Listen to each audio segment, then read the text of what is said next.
Good morning friends. आज हम hyoscyamus का एक केस देखेंगे। ये केस पहले मैं आपको एक केस बताऊंगा, उसके बाद में इसका फॉलोअप बताऊंगा और फिर मैं आपको ये बताऊंगा कि मैंने कौन कौन से रूब्रिक्स लिए और कैसे इसको हायोसाइमस थी। अच्छा, अब ये एक लगभग 40-45 साल की औरत का केस है। इसको नाखून कॉर्नर्स जो हैं, कॉर्नर्स ऑफ नेल्स, ये हरे हरे हो रहे थे और साथ ही साथ जो पैरों के टोज़ के बीच में इसको गीलापन लग रहा था। मतलब वहाँ की चमड़ी जो है वो एकदम गीली गीली हो जाती है, गीली गीली होके वो एक्सफोलिएट करने लग जाती है और उसमें बहुत ज़्यादा दर्द होता है। तो मैंने उसको पूछा कि ये टोज़ में ही है, बस पैरों की उंगलियों में ही है? और हाथ की उंगलियों में? कहा हाँ, हाथ की उंगलियों में भी ये होता है कि जब मैं पानी में हाथ डालती हूँ तो ये अंगुलियों के बीच वाली जो जगह है, इसमें से चमड़ी निकलने लग जाती है। चमड़ी निकलने लग जाती है, लाल लाल हो जाता है और बहुत दर्द होता है। ये उसकी चीफ कंप्लेंट थी। ठीक है, अब देखो कि उसकी चीफ कंप्लेंट को बताने का क्या तरीका था, वो मैं उसकी तरह एक्ट करके आपको बताने की कोशिश करता हूँ। वो आती है पेशेंट और नमस्ते डॉक्टर साहब। हाँ नमस्ते, बैठो। सर मेरे ये हाथों के बीच में ना, ये पता नहीं, ये देखो क्या हो गया है ये। इनका अच्छा दिखाओ। इनका अरे ये तो क्या पानी में हाथ डालने के कारण हो गया क्या? हाँ, मैं पानी में हाथ रखती हूँ ना तो मेरे ये हो जाता है, और बरसात के मौसम में हो जाता है। ये मेरे बारिश के मौसम में तो होना ही होना है। और ये देखो डॉक्टर साहब, ये पैर, उसने अपने पैर का सॉक्स खोल के दिखाया और मुझे बताया, ये देखो। मैं कह रही ये तो हरे हरे हो रहे हैं, ये नाखून हरे कैसे हो रहे हैं कॉर्नर से?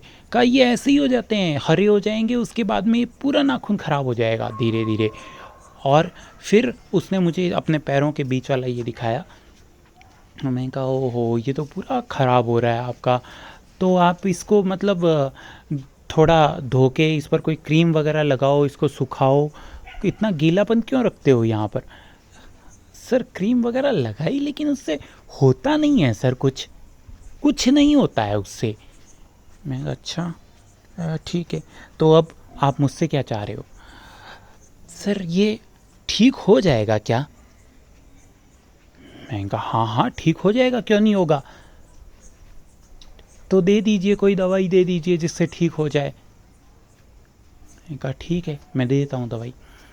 मैं दवाई उसको बना के दी। उसके बाद में फिर उसने वापस कहा कि सर ये ठीक तो हो जाएगा ना?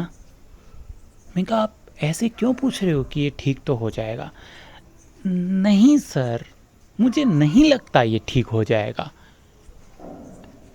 मैंने कहा आपको ये लगता है कि ये ठीक नहीं होगा? नहीं, मुझे नहीं लगता डॉक्टर साहब कि ये ठीक हो जाएगा। मैंने कहा अच्छा ठीक है, आपको नहीं लग रहा कि ये ठीक हो जाएगा, तो फिर आप मेरे पास आए क्यों हो दवाई लेने? सर कुछ तो करना पड़ेगा ना इसका। मैंने कहा मुझे एक बात ये समझ में नहीं आ रही कि आप इतना कॉन्फिडेंट क्यों हो कि ये ठीक नहीं होगा। सर बात ये नहीं है, लेकिन मुझे नहीं लगता कि ये ठीक हो जाएगा। मुझे इन दोनों चीज़ों में डिफरेंस नहीं समझ आ रहा था कि ये एक ही तो बात है।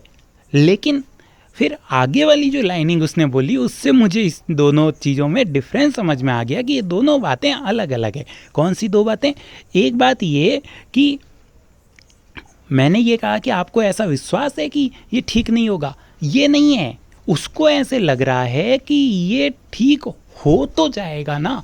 मतलब उसको क्लियर कट ऐसा कोई भी इंडिकेशन नहीं है उसके दिमाग में कि ये ठीक नहीं होगा। सिर्फ उसके दिमाग में एक कन्फ्यूजन है कि वो उस चीज़ को अचीव कर भी पाएगी या नहीं कर पाएगी, जिसे अचीव करने का प्रयास वो कर रही है। ठीक है। अच्छा, उसके बाद में फिर मैंने उससे पूछा कि नहीं, मुझे आप ये बताओ कि आप इतना क्यों बार बार ये चीज़ दोहरा रहे हो कि ये ठीक तो हो जाएगा, ठीक तो हो जाएगा, ऐसा क्यों कह रहे हो आप बार बार? डॉक्टर साहब क्या बताएं आपको, बताओ तो सही ताकि मुझे समझ में आए कि ऐसा आप क्यों कह रहे हो।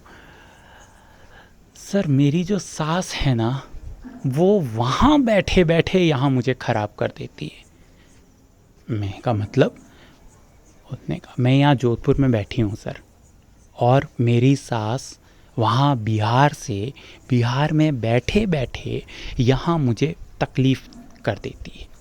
नहीं तो बताओ, सारी रिपोर्ट्स नॉर्मल है, मैं एकदम ठीक होती हूँ, एकदम ठीक होकर भी तुरंत अचानक से बीमार हो जाती हूँ।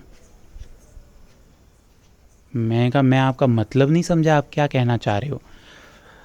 सर काला जादू सुना है आपने? इनका नहीं, काला जादू नहीं सुना मैंने। क्या होता है काला जादू? सर ये हमारी तरफ बहुत ज़्यादा है सर, बहुत ज़्यादा है। क्या होता क्या है इसमें? सर वो एक पुतला बनाएगी और उस पुतले में जहाँ वो सुई चुभाएगी वहाँ पर बिहार में रहकर वो एक पुतला बनाएगी, उस पुतले में जहाँ वो सुई चुभाएगी वहाँ मेरे दर्द होने लग जाएगा। सर आप मानो या ना मानो, ये उसी की वजह से हो रहा है और वो करवा रही है कुछ ना कुछ मेरे ऊपर, इसलिए मैं बार बार बीमार हो जाती हूँ। नहीं तो आप एक बात बताओ, दवाई लेने से इंसान ठीक होता है कि नहीं होता? मैंने कहा हाँ, दवाई लेने से तो ठीक होता है ना इंसान, तो फिर मैं क्यों नहीं हो रही दवाई लेने से ठीक? दूसरी बात, मैं एकदम ठीक होती हूँ फिर वापस में बीमार पड़ जाती हूँ। सर ये दवाइयों का है ही नहीं, ये उसने मेरे ऊपर करवा रखा है, लेकिन अब परेशान है तो क्या करेंगे सर, हम कुछ तो करेंगे ना, दवाई के अलावा और चारा क्या है हमारे पास? कहा अच्छा ठीक है। मैंने उसको दवाई दे दी और दवाई देने से उसका ये जो है बीच वाले पैरों के बीच में जो कच्चापन था ये एकदम सूख गया, हाथों के बीच का कच्चापन भी एकदम ओके हो गया, और नाखून की ग्रीन जो ये फंगल इन्फेक्शन था जो ग्रीन हो रहे थे ये भी ठीक हो गए। लेकिन अब मैं आपको ये समझाने की कोशिश कर रहा हूँ कि इसको मैंने हायोसाइमस क्यों दी। देखो सबसे पहली बात, इस चीज़ को आप समझो कि ये कह रही थी कि मैं ठीक हो तो जाऊंगी ना, है ना, और मैंने इसको क्या कहा, मैंने इसको कहा कि अच्छा आपको ये विश्वास है कि आप ठीक नहीं होगे? उसने कहा नहीं ऐसी बात नहीं है, लेकिन मुझे ऐसा लगता है कि मैं ठीक हो तो जाऊंगी ना। मैंने आपको पहले भी बताया इसमें क्लियर कट इंडिकेशन नहीं है कि मैं ठीक नहीं होंगी, ऐसा कुछ नहीं है, लेकिन इसको ये है कि जो ये अचीव करने जा रही है, जो ये अचीव करना चाहती है कि मैं ठीक हो जाऊं, उस चीज़ को ये अचीव कर भी पाएगी या नहीं कर पाएगी। इसको कहते हैं फियर बिट्रेड ऑफ बीइंग।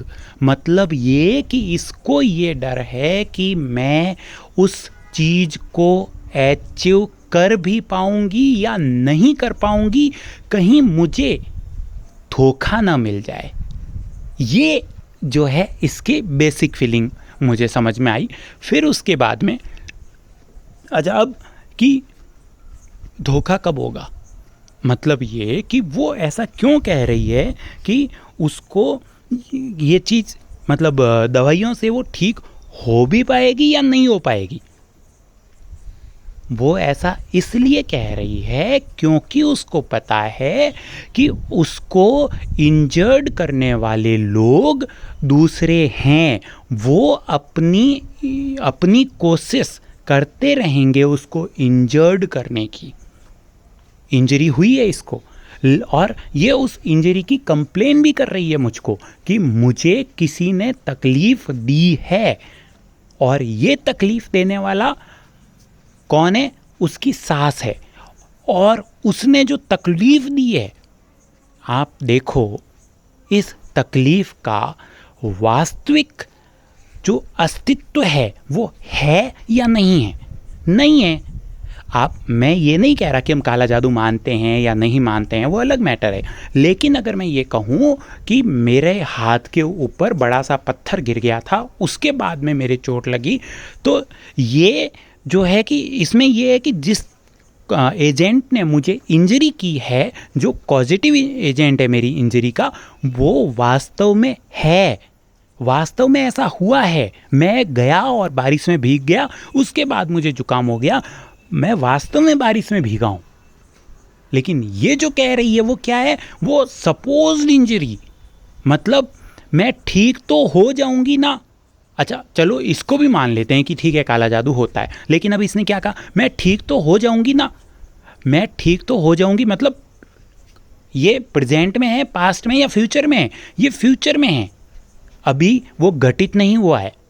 अभी वो घटित नहीं हुआ है कि वो ठीक होगी या नहीं होगी, वो फ्यूचर टेंस। अब इस फ्यूचर टेंस में भी वो ठीक क्यों नहीं होगी, उसको नुकसान कौन पहुंचाएगा? उसको नुकसान पहुंचाने वाली उसकी सास है, और ये कब? ये फ्यूचर में हो सकता है, मतलब ये टोटली सपोज्ड इंजरी की बातें हो रही है। इंजरी है लेकिन उसको इंजरी पहुंचाने वाली जो चीज़ है वो सपोज्ड बात है, ठीक है। तो इस रूब्रिक्स के, ये सारा जो रूब्रिक्स थे इनके आधार पर मैंने हायोसाइमस दी उसको, और वो ठीक हो गई। हायोसाइमस के ऊपर मैंने बहुत डिटेल में वीडियो बना रखा है, और उसके एसेंस को भी एक अलग वीडियो में बताया है। आपको ये जो मैंने छोटा सा केस बताया, इस केस को अगर आप वो सारे वीडियोस के साथ को रिलेट करेंगे तो आपको ये समझ में आ जाएगा कि ये पेशेंट हायोसाइमस से क्यों ठीक हुई। Thank you friends.